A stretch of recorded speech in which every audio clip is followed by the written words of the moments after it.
that was the final that it was there, the sunset of my life. He always said that America's best days are He ahead. knows. He's free. Ronald Reagan's passing. Some very fine days are behind us. Welcome everyone, and thank you for joining us as we explore the Ronald Reagan Presidential Library. If you like what you see, please like and subscribe and check out our other videos. It really helps out our channel.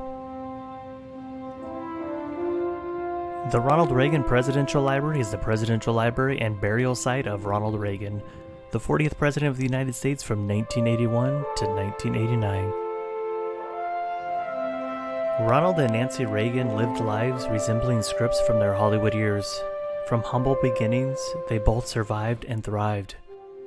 Ronald Reagan's careers included broadcasting, acting, trade union leadership, and then the California governor, before ultimately the White House.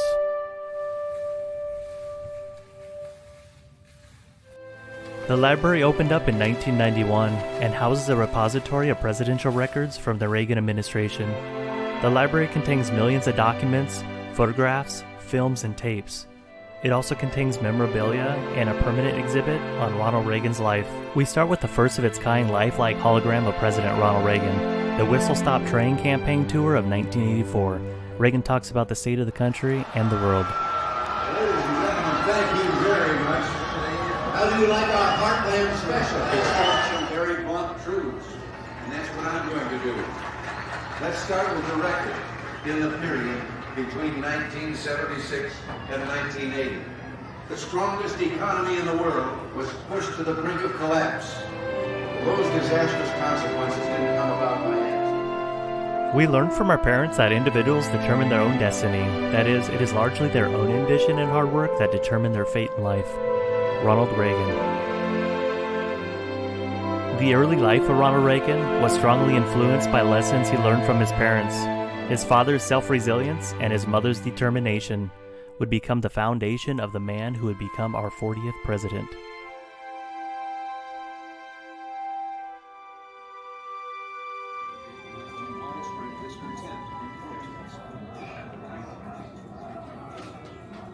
This was most evident in California, reeling from the highest taxing highways of the nation.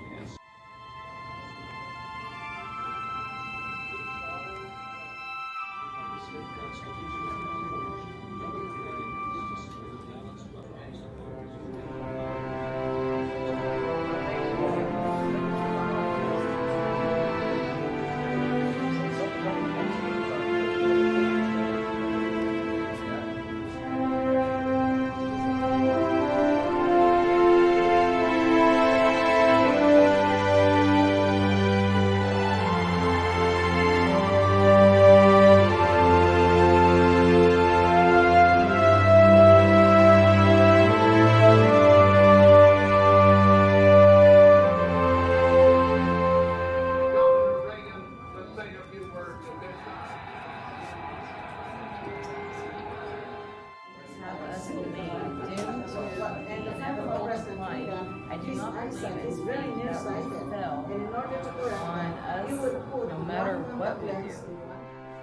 On November 4th, 1980, Reagan captured the presidency with 51% of the popular vote over Jimmy Carter and carried 44 of the 50 states in the Electoral College. President Ronald Reagan was sworn in by Chief Justice of the Supreme Court Warren Burger. Using his mother's Bible, which was open to 2 Corinthians 7:14, his vision for America was smaller government, lower taxes, and a strong national defense.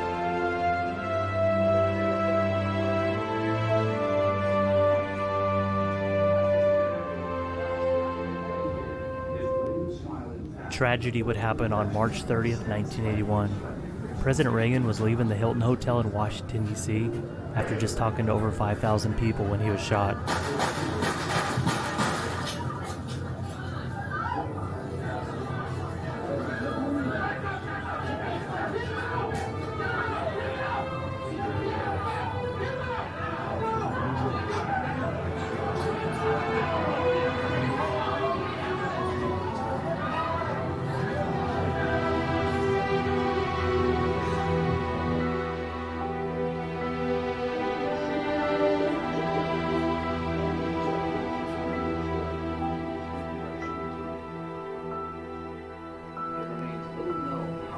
which to death he comes.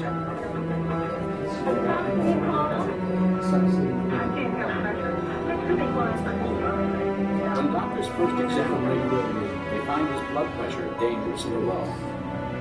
The president is on the verge of going into shock.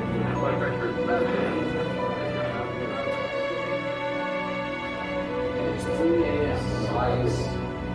when the president participated off the respirator and the tube removed from his windpipe. Reading through an oxygen mask, the old performer entertains the hospital staff at his bed. Very obvious to everybody. The Sam celebrating 4 a.m. trying to suggest that some It is hard to believe.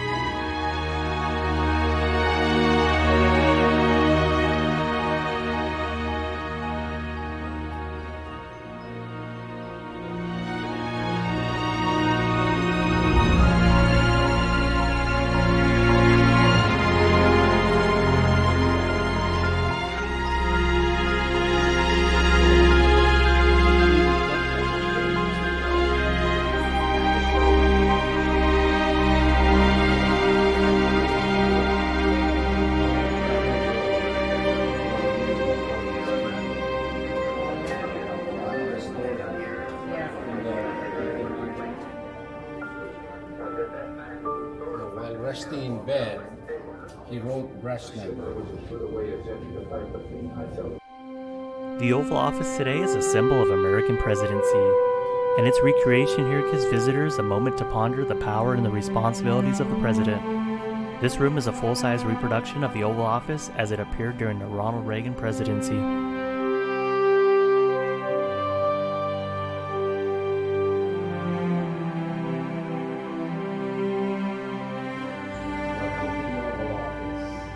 Paid for 8 years. Dimension, height, they're all the same. Furnitures, they're the same. 90% are replica. The real ones, they kept it for history. Now, the height, there's a little joke or story on the height. When President Reagan was visiting the construction, he's staying in the Oval Office for 8 years, so he basically has the feel. And he said, it's not right. And he called the architect. And the architect said, good catch. We cannot build it higher than the 14 feet. And President Reagan said, no, it has to be 18 feet. And so he said, let's go guys, get your shovels and start digging.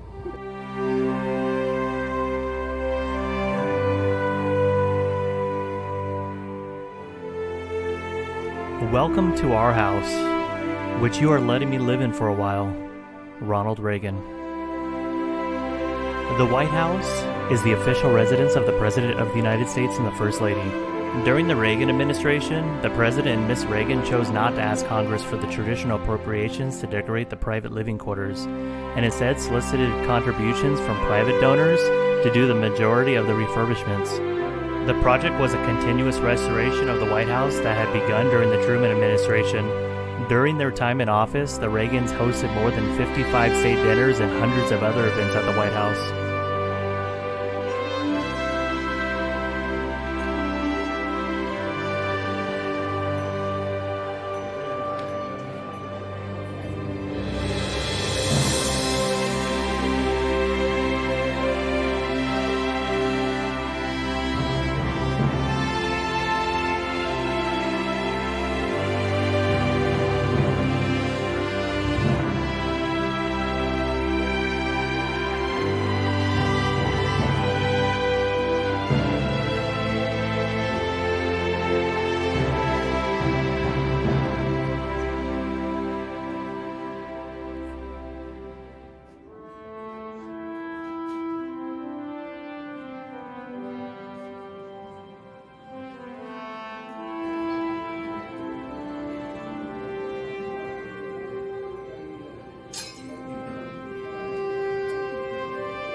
Opening in 2005, the Air Force One Pavilion features multiple historic presidential transportation exhibits.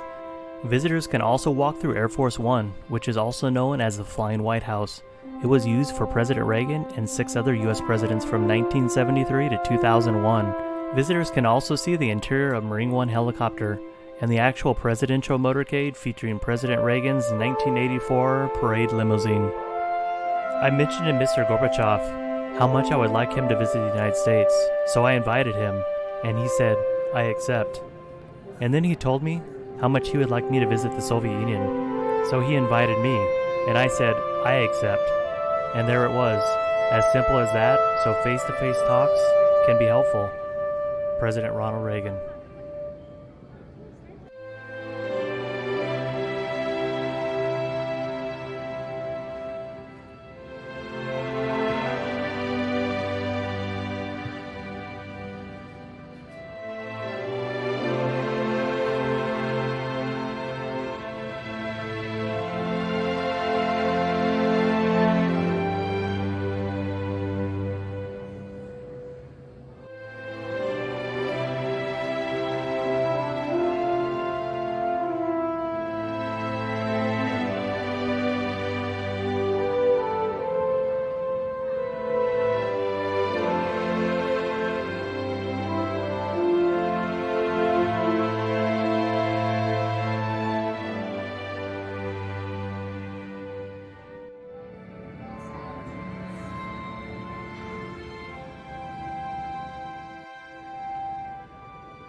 Now, pictures and video are not allowed to be taken on Air Force One, so we're going to do our best to show you the pictures from the Ronald Reagan Library archives.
Mr. Gorbachev, tear down this wall.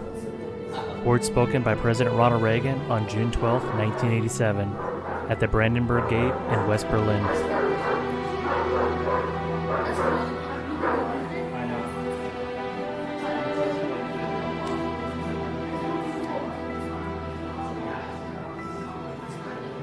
On November 9th, 1989, the Berlin Wall fell, and thus begun the advent of freedom and democracy in Eastern Europe as we know it today. President Ronald Reagan's role in the historic event was truly heroic. With President Ronald Reagan, America's foreign policy objectives were clear and consistent. He made sure America stood by its friends and did not back down when adversaries tried to spread their oppressive regimes.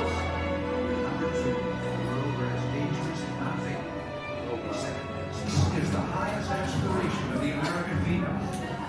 We will negotiate for it, sacrifice for it. We will not surrender for it.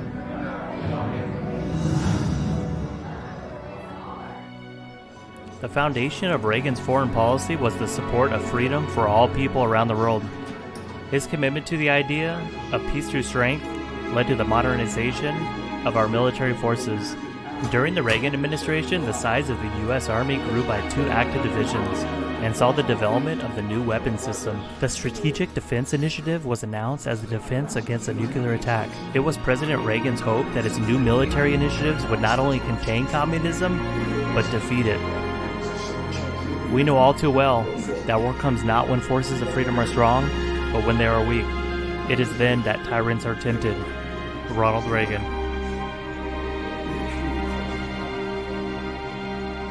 One should be in a great mood. There's no telling where it will lead.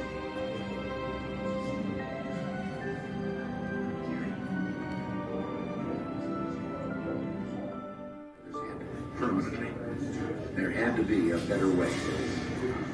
The West won't contain communism. It'll transcend communism. President Reagan's first priority is to protect the United States from Soviet aggression.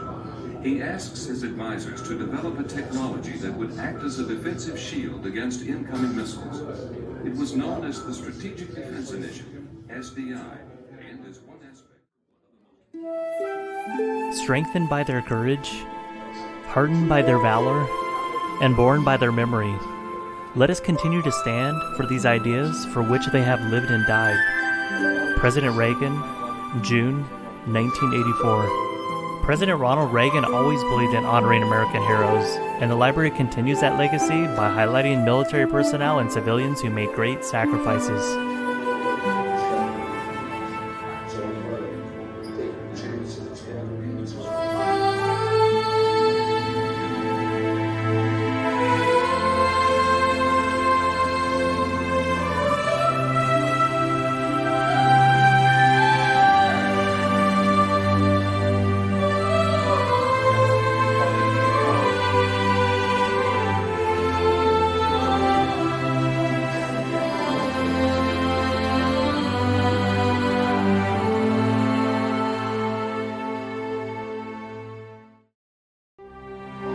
Ronald Reagan always loved the outdoors and made sure to make time for nature during his presidency.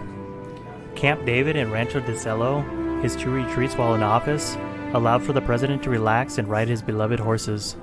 Ronald Reagan once said, "There is nothing better for the inside of a man than the outside of a horse."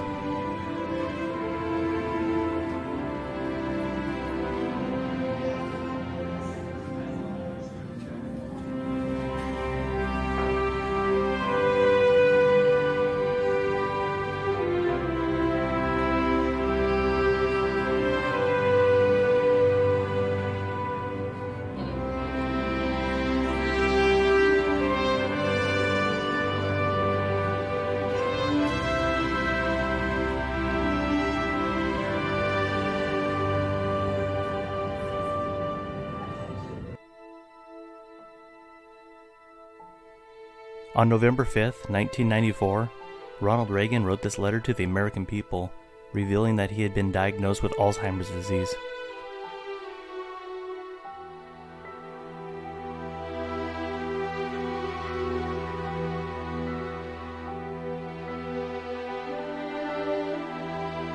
Ronald Reagan passed away on June 5, 2004, at the age of 93.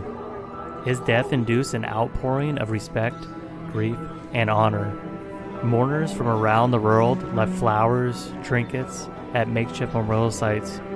Over 200,000 mourners made the journey to say their final goodbye to the former president. Dignitaries from over 165 nations attended the public funeral that was held at the Washington National Cathedral.